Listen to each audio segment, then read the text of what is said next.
అందరికీ నమస్కారం. 2 రాష్ట్రాల్లో ఉన్నటువంటి తెలుగు ప్రజలకు, భారతదేశంలోనూ యావత్ ప్రపంచంలోనూ ఉన్నటువంటి తెలుగు మిగతా భాషలలోని అభిమానులకు, నా శ్రేయోభిలాషులకు, ఆత్మీయులకు, ప్రజాప్రతినిధులకు, 2 రాష్ట్రాల ముఖ్యమంత్రులకు, మీడియా ప్రతినిధులకు నా హృదయపూర్వక నమస్కారాలు. గత 4 రోజులుగా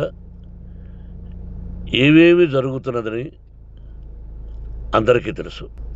ముఖ్యమంత్రులకు కూడా తెలుసుంటుంది. ఎందుకంటే వాళ్ళు ఎన్నో సమస్యలతో తలమునకలై ఉంటారు. కానీ ఎవరో ఆయన పర్సనల్ సెక్రటరీస్ చెప్పుండొచ్చు. నా హృదయంలో ఉండే ఆవేదన ఏమిటంటే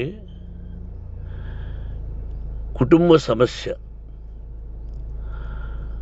కుటుంబ సమస్యల్లో ఎవరైనా పర్మిషన్ లేకుండా ఇతరులు జోక్యం చేసుకోవచ్చా? మీరే ఆలోచించండి. 100కి 100% అనాల్సిన అవసరం లేదు. కనీసం 95-98% కుటుంబ సమస్యలు ఉంటూ ఉంటాయి. అంటే మేమంతా నటులం కాబట్టి మా విషయాలు, పాపులర్గా ఉన్నటువంటి రాజకీయ నాయకుల విషయాలు, కొంతమంది ఉన్నవి లేనివి, లేనివి ఉన్నవి చెబుతూ ఉంటారు. చెప్పేవాడు కూడా ఆలోచించాలి, వాళ్ళ మనసులు, వాళ్ళ కుటుంబ సమస్యలు అని. ఇదంతా ప్రజలకు తెలుసు. కానీ ఎందుకులే మన పనులు మనం చేసుకుందాం అని అందరూ సైలెంట్గా ఉన్నారు. ఇప్పుడు ప్రజలు కూడా, కొంతమంది రాజకీయ నాయకులు కూడా ఆలోచించుకోవాల్సిన విషయం. విజువల్స్ చూడండి, టీవీల్లో వస్తున్నాయి, సోషల్ మీడియాలో వస్తుంది. రాత్రి 8 గంటలకు గేటు తోసుకుని నా బిడ్డ మనోజ్ కుమార్ వచ్చాడు. అది రైటా రాంగా పర్సనల్ విషయం, తర్వాత మాడుకోవచ్చు. పత్రికాధిపతులు, అది పత్రికా సోదరులు 4 రోజుల నుంచి నా ఇంటి ముందు మనుషులను పెట్టుకుని, వ్యాన్లు పెట్టుకుని అలా ఉండడం ఎంతవరకు న్యాయం? నేను అప్పటికీ బయట పోతున్నప్పుడు చెప్పాను, అందరికీ నమస్కారం అయ్యా, మీకు కుటుంబ సభ్యులు ఉన్నారు, దయచేసి నా సమస్యను నేనే పరిష్కరించుకుంటాను నా బిడ్డలతో, దీన్ని చిలవలు పరవలు చేయొద్దండి, దయచేసి నన్ను గౌరవించండి, నేను ప్రజలకు ఏం చేస్తున్నాను ఒక విద్య ద్వారా అనేది మీకు తెలుసు. నటుడిగా మీ అందరికీ తెలుసు. ఒక రాజ్యసభ సభ్యుడిగా మీకు తెలుసు. ఎంత క్లీన్ చిట్టుతో వచ్చానో రాజ్యసభ సభ్యుడిగా. నా హృదయంలో ఉండే ఆవేదన చెప్పనలవే కాదు, మీకే చెప్పాలి. ఈ రోజున ఈ మీడియా సోదరులు ఎంత కల్పితాలు, ఎంత నెగటివిటీ నన్ను గురించి చెప్తున్నారో మీ అందరికీ తెలుసు. దానికి నేను బాధపడడం లేదు. మీరు ముఖ్యంగా తెలుసుకోవాల్సింది, రాత్రుల్లో గేటు తోసుకుని, గేటు పగలగొట్టి పర్మిషన్ లేకుండా ఎవరైనా రావచ్చా? మీరే చెప్పండి. వచ్చిన వాళ్ళు అందరూ మీడియా సోదరులా, లేకపోతే ఇంకెవరైనా నా మీద పగ, రాగద్వేషాలతో ఏదో ఒక ఛానల్ చేతులు పెట్టుకుని అలా వచ్చి ఉంటారేమో సందేహం. కానీ వాళ్లను కొట్టాలని, తిట్టాలని మనసా వాచ దైవసాక్షిగా నేను అలా ఆలోచించేవాడిని కాదు. ఎందుకు? వాళ్ళు ఉద్యోగస్తులు, నేను కూడా ఉద్యోగస్తునే, అందరూ కూలివాళ్ళం. భగవంతుడు ఇస్తుంటాడు మనకు కూలి. ఎవరికి ఏమిటనేది ఆయన నిర్ణయిస్తాడు. ఇది మీ అందరికీ తెలుసు. వాళ్లకు నేను చెప్పినా వినకుండా ముందు నమస్కారం పెట్టాను. అయినా అతను నేను కొట్టామనే చెప్తున్నారు తప్ప, మైక్ తీసుకెళ్ళి నోట్లో పెట్టాము, నా కన్ను పోవలసింది. కన్ను పోయి ఉంటే అప్పుడు నేను కేసులు పెట్టాలి. నా కన్ను పోలేదు, కొంచెం తగిలింది కంటి కింద, నేనే ఎస్కేప్ అయ్యాను.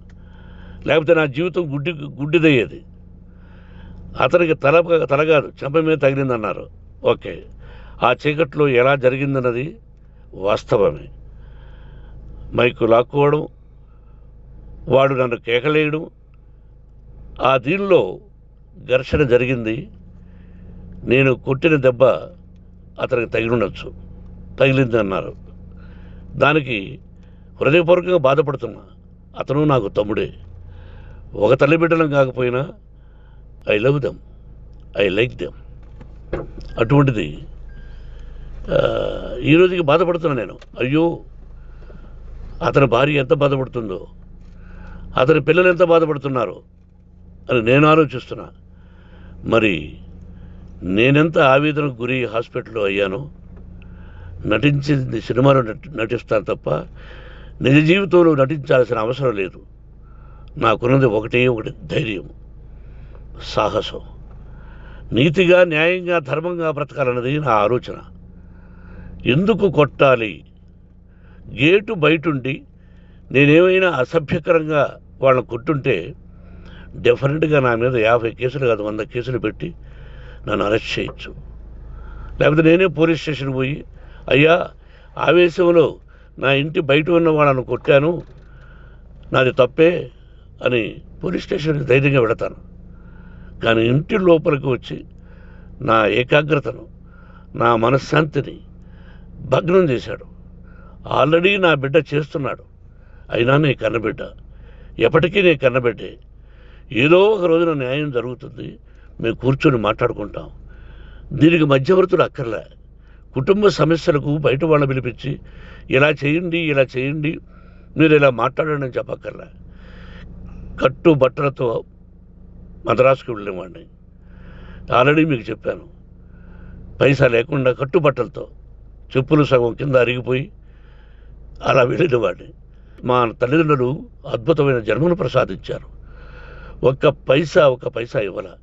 నా కష్టార్జితంతో నేను సంపాదించి ఈరోజు నేను కులమతాలకు అతీతంగా 25% ఫ్రీ ఎడ్యుకేషన్ ఇస్తూ, నా స్థాయిలో నాకు తగిన సహాయం చేసుకుంటూ, వరద బాధలు వచ్చినా, ఇంకోటి వచ్చినా, అన్నయ్య ముఖ్యమంత్రిగా ఉన్నప్పుడు కూడా ఎన్నో చేశాను. బట్ అవి మర్చిపోయి ఈరోజు కొట్టింది మాట్లాడుతున్నారు. ప్రజాప్రతినిధులారా, నా అభిమానులారా, తెలుగు ప్రజలారా, తమిళ, మలయాళం, కన్నడ అభిమానులారా, ఆలోచించండి.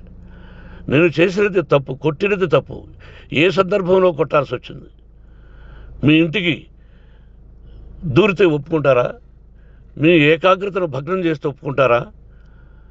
మీరే ఆలోచించండి. న్యాయాధిపతులు కానీ, ప్రజాప్రతినిధులు కానీ, అభిమానులు కానీ, వ్యాపారస్తులు కానీ, ఇదే మీడియా ప్రతినిధులు కూడా వాళ్ళ ఇళ్ళలోకి ఎవరైనా దూరి, ఏయ్ మన గురించి ఇలా రాశావు అని ఆ ఇళ్ళల్లోకి ఒక 10 మంది వెళితే వాళ్ళు దండం పెట్టి పంపిస్తారా? ఏం చేస్తారు చెప్పండి. మీకు టీవీలు ఉన్నాయి, మాకు టీవీలు లేవు. నేను కూడా రేపు టీవీ పెట్టచ్చు. అది కాదు గొప్ప. నా హృదయపూర్వకంగా చెప్తున్నా, అతని మనసును బాధ పెట్టినా అతను గాయమైన దానికి చాలా చింతిస్తున్నాను. చింతించే లాభం ఏమిటండి అంటే, మరి ఏం చేయాలి? మీరు చేసిందేంటి? మళ్ళీ చెప్తున్నా, అసలు అతను నిజంగా జర్నలిస్టా కాదా అని ఆ చీకట్లో నాకు ఎలా తెలుస్తుంది? టీవీ 9 అని నాకు ఎలా తెలుస్తుంది? ఏదో ఒక కంటి మీదకి ఒక మైక్ వచ్చింది, దానికి అబక్కం లాక్కున్నాను. ఇది వాస్తవమే, అసత్యం కాదు. అది టీవీ 9, ఆ టీవీ 9 మైక్నే లాక్కోవాలి. అది ఏంటండి? నేనేమన్నా మూర్ఖుడినా? వాళ్ళందరూ నాకు కావలసిన వాళ్ళే. ఈ రోజున ఆ రజనీకాంత్, అతను కూడా ఎన్నో ఫోన్లు నేను చాలా సందర్భాల్లో మాట్లాడున్నాను. ఇట్స్ లైక్ మై సన్నా, లేకపోతే బ్రదరా, అలా ఉంటాం. మరి ఈ విషయంలో మాత్రం మీరు అందరూ అంటే మీరు చేసినది తప్పు అని మీరు ఒక్కరు అనలేదే. కానీ జర్నలిస్టు సోదరులు, ఒక ఆడపడుచు, దాదాపు ఒక 5-6 మంది ఆడపడుచులు, ఒక 5-6 మంది సోదరులు, వాళ్ళందరూ మాట్లాడారు. కొట్టడం తప్పైనా ఏ సందర్భంలో కొట్టవలసి వచ్చింది, ఇవన్నీ క్లియర్గా మాట్లాడారు. ఆయన్ని మీరు చెప్పరు. కాబట్టి పైన భగవంతుడు చూస్తున్నాడు. పోలీస్ అంటే నాకు ఇష్టం. ప్రజలను కాపాడవలసిన బాధ్యత వాళ్ళది, రక్షణ కల్పించవలసింది. నా విద్యాలయానికి కూడా ఐపీఎస్లు ఐఏఎస్లు అయిన విద్యార్థులు ఉన్నారు. వాళ్ళకు న్యాయం ధర్మం నేర్పించి పంపించాను నా ఇన్స్టిట్యూషన్లో. But they are perfect. కొంతమంది ఐపీఎస్లు ఐఏఎస్లు డీసీపీలు ఇలా చాలామంది ఉన్నారు. బట్ ఎక్కడెక్కడో పనిచేస్తున్నారు. వాడు నా బిడ్డలు, మరి వాళ్ళు కూడా పోలీసు ఉద్యోగస్తులే కదా, న్యాయంగా ఉన్నారు కదా. కానీ ఇక్కడ మాత్రం ఏకపక్ష నిర్ణయం ఏమి చేస్తున్నారో మీరే ప్రజలారా చూడండి, ఆలోచించండి.